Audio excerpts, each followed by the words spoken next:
বহু প্রাচীন ঐতিহ্যবাহী মাহেশের রথ এবছর 630 বছর পড়েছে এবং দেখা যাচ্ছে যে জগন্নাথ, সুভদ্রা, বলরাম তাদেরকে ইতিমধ্যেই গর্ভগৃহ থেকে বের করে ঠাকুরের দালানে বসানো হয়েছে এবং সেটাকে চাক্ষুষ করতে বা একবার পুজো দিতে দেখা যাচ্ছে সমাগম মানুষের লক্ষ্য করা যাচ্ছে।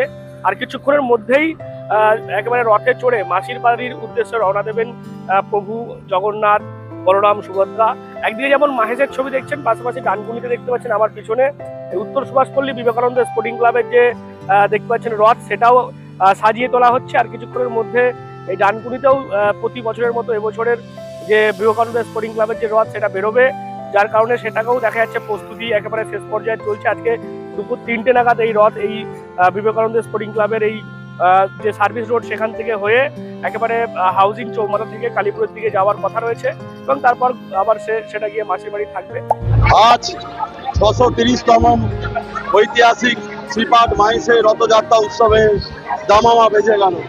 অগণিত ভক্তদের ঢল নামছে। ভোর 4:30টার সময় মঙ্গল আরতি হয়ে গেছে, তারপর থেকে অগণিত ভক্তদের ঢল নেমেছে গর্ভগৃহের ভেতরে। প্রভু ভোগ খেয়ে বাইরের চাতালে 8টার সময় বেরোলেন। উনি এতটাই কৃপালু, উনি সকল ভক্তদের দর্শন দেওয়ার জন্য বাইরের চাতালে উনি নিজে থেকে বেরিয়ে আসেন। এবং এখন আমাদের পূজা অর্চনা চলবে। দুপুর 2টোর সময় আমাদের ওপেনিং হবে, সূচনা হবে। দামোদর শিলা উঠবে প্রথম উঠবে নারায়ণ, সত্যযুগে নারায়ণ, ত্রেতায় রামচন্দ্র, তারপরে কৃষ্ণ, আর কলিতে উনি জগন্নাথ, উনি যুগে যুগে অবতীর্ণ হয়ে আছেন।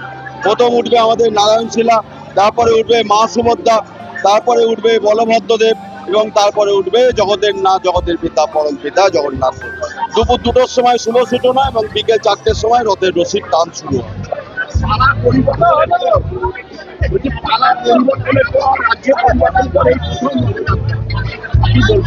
আমাদের সনাতনী সরকার এসে গেছে, আর আমাদের কোনো চিন্তা নেই। আমরা সনাতন ধর্মের বিকাশের জন্য আমাদের সনাতনী সরকার এসেছে। আমাদের পশ্চিমবঙ্গের মাননীয় মুখ্যমন্ত্রী শুভেন্দু অধিকারী মহাশয়কে আমি আন্তরিকভাবে ধন্যবাদ এবং কৃতজ্ঞতা জানাই মাহেশের জগন্নাথ মন্দিরের সম্পাদক হিসেবে, যে তিনি আমাদেরকে 5 লক্ষ টাকা অনুদানের একটি ব্যবস্থা করে দিয়েছেন। তার জন্য আজকে আমাদের যত ভক্তরা আসছে সকলে মিলে প্রসাদ পাচ্ছেন, সকলে মিলে আসবেন, যাতে কেউ প্রসাদ না পেয়ে কেউ যাবেন না। আজকে অন্নভোগ, খিচুড়ি, অন্ন পায়ে সেই 3 নিয়ে মায়ে সকলে মিলে আজকে সকল ভক্তগণেরা আছেন, এসে ওনারা প্রসাদ পাচ্ছেন। আজকে আমি বিয়াল কৃষ্ণ অধিকারী, সম্পাদক, মাহেশ জগন্নাথ।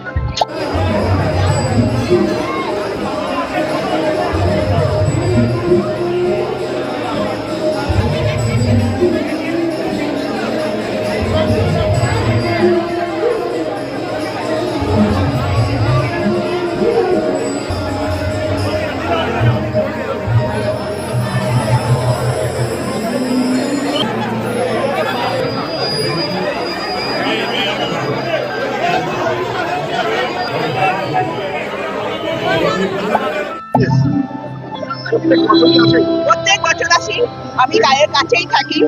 আমরা জয় জগন্নাথ ছাড়া কিছুই জানি না। জয় জগন্নাথ।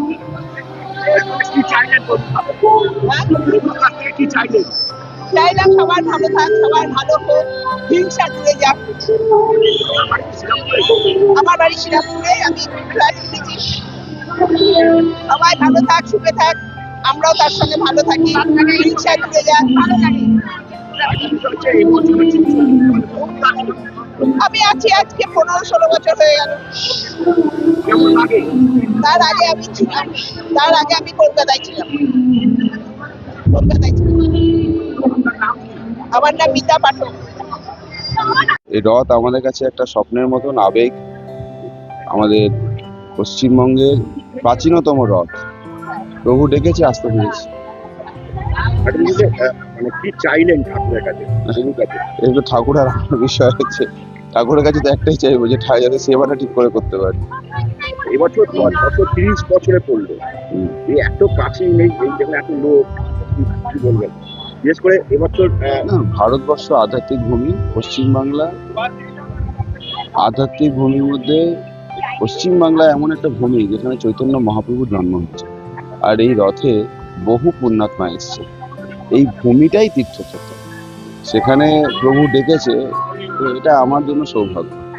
একটা বিষয় হচ্ছে যে সরকারের পক্ষ থেকে, বিশেষ করে মুখ্যমন্ত্রী 5 লক্ষ টাকা করে অনুদান দিয়েছে, এটা কি বলবো? হ্যাঁ, মাননীয় মুখ্যমন্ত্রী হচ্ছেন সনাতনীদের মুখ্যমন্ত্রী, সমগ্র পশ্চিমবাংলার বাসীর মুখ্যমন্ত্রী, এবং উনি যেভাবে পশ্চিমবাংলার ঐতিহ্যকে ফিরিয়ে আনার চেষ্টা করছেন, সংস্কৃতিকে ধরে রাখার চেষ্টা করছেন, যেভাবে সহযোগিতা করছেন, এটা উনি খুব মানে ঈশ্বরের চরম আশীর্বাদ ছাড়া এরকম হতে পারে না। প্রায় 900 বছর পরে প্রথমবার পশ্চিমবাংলায় একজন রাষ্ট্রবাদী সরকার এসছে, যে সনাতনীদের কথা ভাবছেন, সবার কথা ভাবছেন। আর উনি রথকে নিয়ে যেটা ভেবেছেন, এটা তো আমাদের কল্পনার বাইরে। এবং হুগলি জেলার 3টে রথ, আমাদের শ্রীরামপুর মাহেশ, গুপ্তিপাড়া এবং চন্দননগর, 3টে রথকে গুরুত্ব দিয়েছেন। মাহেশ প্রাচীনতম, আমাদের সবার আবেগ, শ্রদ্ধার জায়গা। আর প্রভু কাউকে ফেরায় না, প্রভুকে যে ডাকে প্রভু তাকে ডেকে নেয়। আর এভাবেই দিকে দিকে দেখা যাচ্ছে রথের যে প্রস্তুতি বা রথ যে যাত্রা, তার শুরুর আগেই দেখা যাচ্ছে ভক্ত সমাগম লক্ষ্য করে যাচ্ছে। আজকে মাহেশে আমরা জানতে পারছি একদিকে যেমন প্রচুর মানুষ সমাগম হবে, তার পাশাপাশি কেন্দ্রীয় শিক্ষা প্রতিমন্ত্রী ডক্টর সুকান্ত মজুমদার থেকে শুরু করে অনেকেই কিন্তু সেখানে আসবেন, সেখানে রথযাত্রায় সামিল হবেন। এবং সেই কারণেই দেখা যাচ্ছে ইতিমধ্যেই যেহেতু দেখা যাচ্ছে জগন্নাথ বলরাম সুভদ্রা তাকে ঠাকুর দালানে মন্দিরে রাখা হয়েছে এবং সেটাকে দেখতে ভক্ত সমাগম কিন্তু যথেষ্টই নজরে আসছে। কি বলবেন আপনারা এই বিষয় নিয়ে? অবশ্যই কমেন্ট করুন কমেন্ট বক্সে। এরকম আরো খবর পেতে নজর রাখুন ডিএনএন বাংলায়। ডিএনএন বাংলা সবার মনে, সবার ফোনে।